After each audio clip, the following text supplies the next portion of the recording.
Hello friends, my name is Eric Cloward and welcome to the Stoic Coffee Break. Stoic Coffee Break is a weekly podcast where I take an aspect of Stoicism and do my best to break it down to its most important points.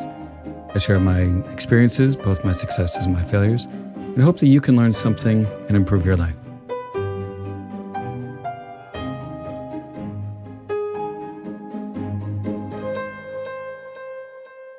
This week's episode is called Easy Life. Do you want your life to be easy? Do you complain or get stressed out or upset when challenges come up in your life? Today I want to talk about why we should not only accept adversity in our lives, but learn to embrace it. The path of least resistance is a terrible teacher. Ryan Holiday. One thing I notice on social media, and especially on Facebook, is there are all kinds of ads that promise some easy hack to be successful at something. Maybe get more clients and more sales, lose weight faster. There's all kinds of things. And it seems as if everything can be reduced to some kind of easy hack just to be successful. And I'll admit that I've fallen for these from time to time. Purchased a program that was supposed to teach me the easy way to do one thing or another, only to find out that there really wasn't an easy way to be really successful at something. So why do we often look for the easy way to do something?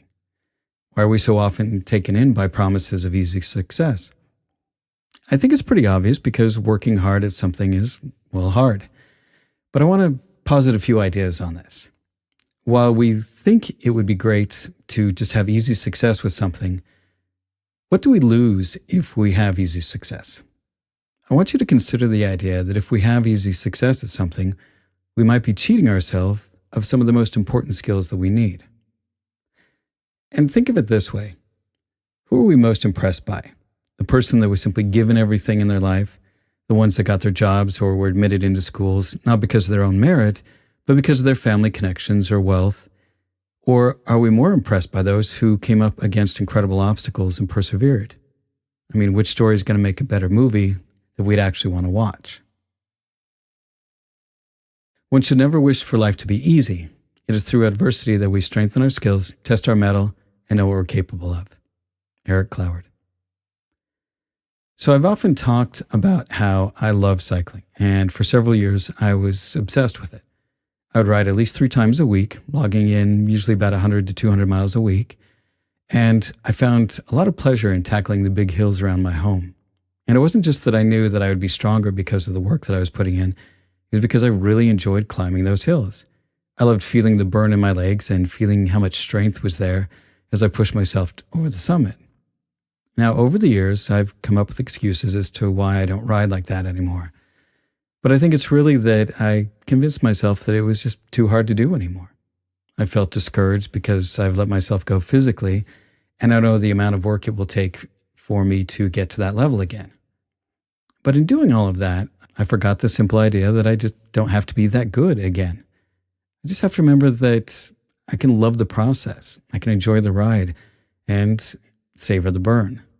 And if I put in the miles, while I may not ever reach that level again, I'll certainly improve over to where I am now and certainly improve my health. The Spartan story of Leonidas and the Battle of Thermopylae is considered one of the greatest military conflicts in history. Xerxes, the king of Persia, and an estimated 180,000 soldiers were held at bay for several days by a significantly smaller Greek force led by Leonidas, one of the kings of Sparta. While they eventually lost due to betrayal from a Spartan traitor, the fighting force of 7,000, led by 300 of Sparta's elite ranks, managed to keep the Persians at bay until the rest of the Greek army could assemble and eventually defeat the Persian forces. Over 7 days of battle, the Spartans lost 4,000 soldiers, but inflicted a loss of 20,000 on the Persians. Now, there are many reasons why this story resonates with us even today. First and foremost is that the king Leonidas knew that he was most likely marching to his death, but he knew that in doing so, it was the best chance to buy time for the rest of Greece to mount a defense against the Persians. Second is that these soldiers had trained long and hard for most of their lives, so that when the time came, they would be ready to face their enemies and fight ferociously. They didn't wish for their lives to be easy, but challenged themselves to become the best of the best. And training amongst the Spartans was considered to be some of the most difficult ever, which is why the Spartans were extremely successful in their military campaigns. The willingness of these soldiers to push themselves to become the best that they could are part of the reason why we have stoicism and democracy today. If the Persians had conquered Greece at that time, its fledgling democracy and philosophical traditions may not have survived. Good judgment comes from experience. Most experience comes from bad judgment. Anonymous. A man cannot understand the art he is studying if he only looks for the end result without taking time to delve deeply into the reasoning of the study. Miyamoto Musashi. When we take on challenges and learn to love the hard parts, we also build the skills that we need to sustain what we're doing. Think about it this way. If your life goal is to become the CEO of a successful tech company, say Apple, for example, what would happen if tomorrow you were suddenly given that role? Would you be able to sustain it? Would you have the skills to run a company of that size? Would you have the experience needed to make the good judgments about how to run such a company? Unless you had put in the time, you wouldn't be successful, nor would you be able to ensure the long-term success of the company. If you are distressed by anything external, the pain is not due to the thing itself, but to your estimate of it. And this, you have the power to revoke at any moment. Marcus Aurelius. So what can we do to get better at embracing the hard parts of life?